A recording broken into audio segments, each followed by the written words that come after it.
Saudara kami sela acara yang sedang Anda ikuti dengan Breaking News Kompas TV pasca gempa di Cianjur, Jawa Barat yang terjadi hari Senin lalu. Masih penanganan para korban, masih distribusi bantuan yang belum merata yang akan menjadi fokus.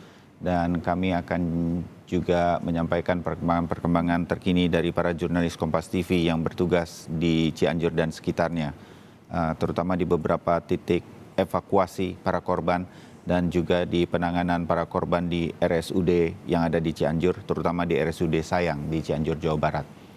Gambar yang kami hadirkan adalah gambar terkini yang kami ambil pagi hari ini dari udara atau kamera drone dari salah satu titik upaya evakuasi terhadap para korban atau warga Cianjur yang masih dinyatakan hilang berkaitan dengan laporan dari para keluarga di Kecamatan Cugenang, salah satu kecamatan yang paling terdampak akibat gempa dangkal yang terjadi pada hari Senin lalu. Jadi, apa yang terjadi di Cianjur, Jawa Barat ketika gempa melanda, selain rumah-rumah warga banyak yang roboh karena dangkalnya gempa di darat atau tektonik ini, juga terjadi longsor. Nah, kawasan atau Kecamatan Cugenang seperti yang kami hadirkan gambarnya saat ini adalah salah satu lokasi yang mengalami longsor terparah, di mana ada banyak rumah warga yang pada saat itu langsung tertimpa longsoran. Di titik-titik seperti inilah evakuasi terus diupayakan, walaupun terkendala dengan gempa susulan yang mengakibatkan longsoran masih terus terjadi, serta rawannya daerah-daerah seperti rumah-rumah warga yang telah rubuh dan bisa saja mengancam justru tim evakuasi yang terjadi atau yang terdiri dari tim evakuasi gabungan dari Basarnas dan stakeholder yang lain, serta curah hujan yang cukup tinggi menjelang musim penghujan yang memang biasanya terjadi di seluruh wilayah Indonesia pada bulan atau menjelang bulan Desember. Gambar yang kami hadirkan saat ini adalah gambar live atau langsung dari tim kami yang mengikuti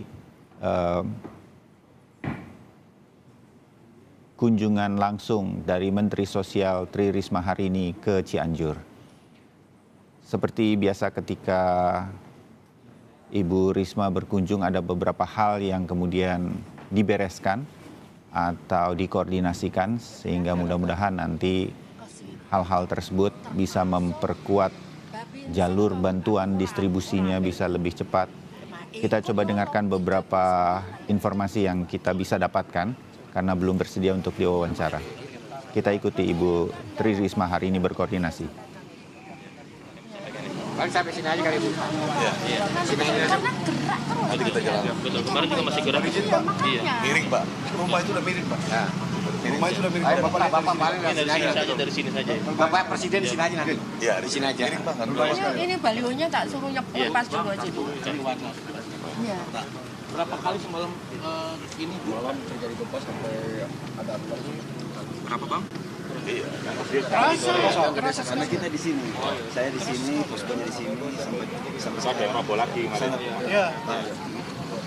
intensitas dari kemarin mungkin sekarang udah Tampaknya saudara, kalau kami sedikit dengarkan dan kami duga apa yang ditinjau oleh Ibu Risma hari ini, Menteri Sosial, adalah juga berkaitan dengan akan berkunjungnya kembali Presiden Joko Widodo ke beberapa titik, dan mungkin ini adalah salah satu titik yang nanti akan dipantau langsung oleh Presiden Jokowi, sehingga beberapa hal harus dipastikan cukup aman situasinya, sehingga kemudian pantauan bisa betul-betul terlaksana dengan baik. Maka koordinasi inilah yang memang juga tetap harus dibutuhkan ketika ada kunjungan-kunjungan dari VVIP, tanpa mengurangi bahwa kunjungan tersebut tetap bisa melihat situasi yang sesungguhnya di lapangan dan apa-apa saja yang harus kemudian dilakukan. Kalau Presiden Jokowi nanti hari ini betul akan kembali berkunjung ke beberapa titik atau lokasi yang paling terdampak dari gempa di Cianjur. Setelah beberapa hari lalu Presiden telah menyampaikan dan pada saat berkunjung atau melihat langsung pasca gempa, Presiden meminta prioritas adalah dilakukan terhadap evakuasi para korban dan juga penanganan para pengungsi. Hal tersebut telah dilakukan. BNPB paling tidak beberapa kali berbincang dengan Kompas TV. Upaya-upaya tersebutlah yang memang sampai sekarang masih menjadi prioritas. Pengungsian memang masih ada pengungsian masih banyak, bahkan tim kami di lapangan melihat warga yang membuat pengungsian mandiri. Artinya mereka tidak bergabung dengan pengungsian yang dibangun sebagai sebuah posko di beberapa kecamatan yang sudah dibangun oleh BNPB dan jajaran sebagai upaya penanggulangan pasca bencana.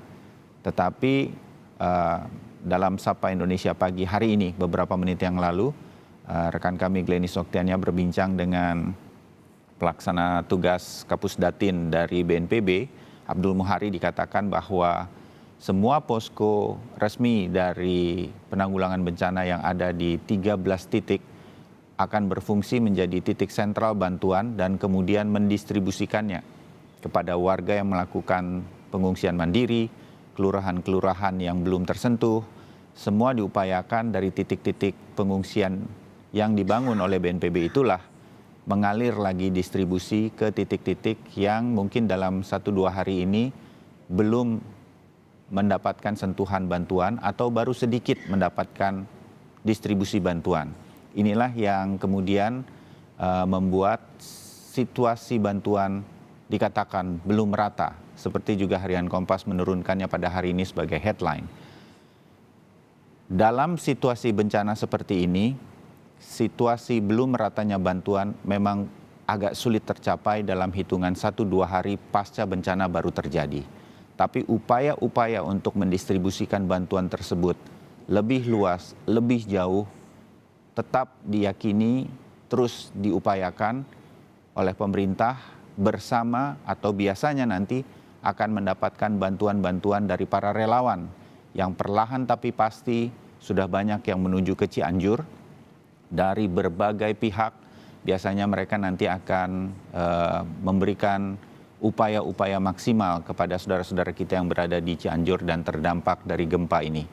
Yang harus dilakukan adalah ketika para relawan hadir, bantuan dari berbagai pihak datang. Kita tahu pemerintah Provinsi Sumatera Barat bersiap seperti biasa mengirimkan rendang yang diketahui bisa bertahan lama sebagai bahan makanan.